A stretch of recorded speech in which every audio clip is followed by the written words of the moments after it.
Hi there, it's Chris here with selfmadenewbie.com, and in this video we're going to go through the best 5G phones currently out there today. Now I've kept this list as comprehensive as possible, narrowing it down to my absolute favorite 5. So no matter what you're looking for, there'll definitely be something on this list for you. So before we jump in, drop a like and subscribe, and hit the bell to be updated with new videos. Alright, as usual, I'm going to skip the fluff and just jump right in. If you want to confirm my recommendations, go in the description there and check out that list to ensure you get the best price. Alright, so the first one on my list is going to go to my personal favorite. This is the Samsung Galaxy S23 Ultra. So we've got a big boy on our hands here. The Galaxy S23 Ultra, also known as the phone that's more complicated than my last relationship. Yes, it is probably the best 5G phone you can get your hands on right now, and believe me, it is a handful, but in a good way, if you know what I mean. Key features, well, the size, this phone is 6.8 inches of pure screen, which basically means it's compensating for something, but hey, who isn't? It's powered by the Snapdragon 8 Gen 2 for Galaxy. I'm not sure what all those words mean together, but apparently it is good. And the dimensions are 6.4 by 3 by 0.35 inches, and it weighs about as much as my will to live on a Monday. 8.2 ounces.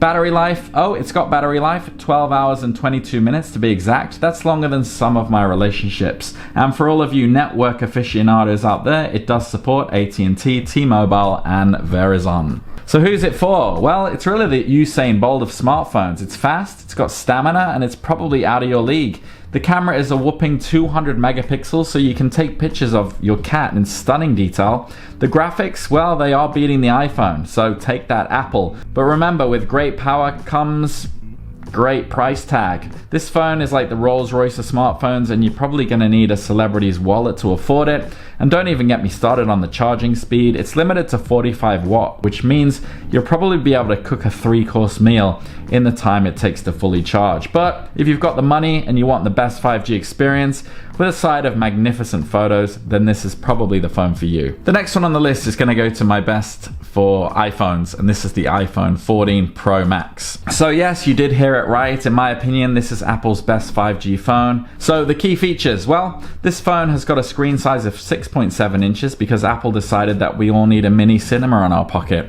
The processor, well, A16 Bionic, sounds like something out of a sci-fi movie, doesn't it? The dimensions are 6.3 by 3.1 by 0.3 inches, and it weighs in at 8.5 pounds, so it's like carrying a small, very expensive brick at times. The battery life, about 14 hours and 40 minutes. That's longer than some people's attention span these days, admittedly. And of course, it supports AT&T, T-Mobile, and Verizon, because Apple does like to play nice with everybody. So who's it for? Well, this is for those who think an apple a day keeps the Android away. The camera is a superb 48 megapixel, perfect for taking selfies that are clearer than your grandma's crystal. And it's got this fancy thing called the Dynamic Island, which sounds like a new reality TV show, but it's actually a nifty feature that replaces the notch. Fancy, right? Plus, it has an always-on display, because who has time to press buttons anymore? But do beware, it charges slower than a snail on a leisurely stroll, capped at 20 watts, and it's a bit chunkier than last year's model, so if you have skinny jeans, you might want to reconsider. The next one is my recommendation for the best alternative option, and this is the OnePlus 11. So this is a phone that asks the important questions, like why pay more when you can get fabulous for less? This is like buying champagne taste on a beer budget, but without the morning hangover. Some of the key features of this: sporting a screen size of 6.7 inches, so clearly big screens are in fashion this season. Powered by the Snapdragon 8 Gen 2. Now, it's not bespoke like the Galaxy S23, but it does still get the job done. Sort of like hiring a regular plumber instead of Mario. Dimensions are 6.4 by 3 by 0.3 inches and a weight of a mere 7.2 ounces, so it's like holding a feather. That's really expensive. Battery life, we're talking around 13 hours, enough time to watch all your favorite cat videos and then some. It also supports AT&T, T-Mobile, and Verizon because they don't want to leave anyone out of the fun. So who's it for? Well, if you want flagship features without selling a kidney, this is for you. It boasts of insanely good battery life and has a camera that will make even the shyest of cats Instagram ready. It's also a good budget-conscious answer to the modern day to 5G or not to 5G question, and it doesn't come with wireless charging, which means you'll actually have to plug it in like some kind of caveman. And sure, its telephoto lens is a bit like that friend who exaggerates stories.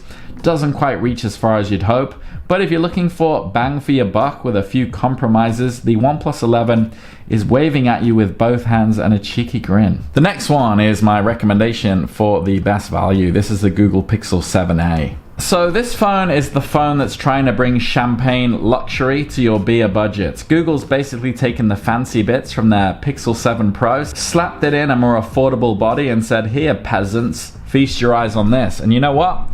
I'm not mad about it. The key features. The screen is a nice crisp 6.1-inch OLED, perfect for your late night YouTube rabbit holes. It's running on the Tensor G2 processor, which sounds like it could also be a Terminator model, but we're assured it's less about world domination, more about smooth scrolling. It's feather light at just 6.8 ounces, and it's got dimensions that'll make you think, ah, yes, this is just right. The battery, well, it'll give you a solid 10 hours of screen time, which is enough to keep you entertained while you question your life choices. And it's got your back on all major networks, T-Mobile, AT&T, and Verizon. So who's it for? Well, if you're the kind of person that wants a taste of the high life, but your bank account's giving you the side eye, the Pixel 7a is like a little financial advisor in your pocket saying, I got you, mate. You get a 90Hz display, fancy cameras, and a battery that won't give up on you halfway through your favorite show. But, and it's a big but, if you're into capturing the brighter side of life in your photos, or you plan on turning your phone into a portable gaming console, you might want to keep looking. The next one is my recommendation for the best affordable iPhone option, and this is going to go to the standard iPhone 14. So if you've ever found yourself staring at Apple's lineup of shiny overpriced gadgets thinking, I just want a good phone, not a second mortgage, then the iPhone 14 might just be your tech soulmate. It's like the middle child of Apple's family right now, trying to be cool, but without breaking the bank. The key features. It's a 6.1-inch screen because apparently Apple thinks that is the sweet spot. It's rocking an A15 Bionic processor, not the latest and greatest, but it's like the Liam Hemsworth of processors. It still does the job quite well.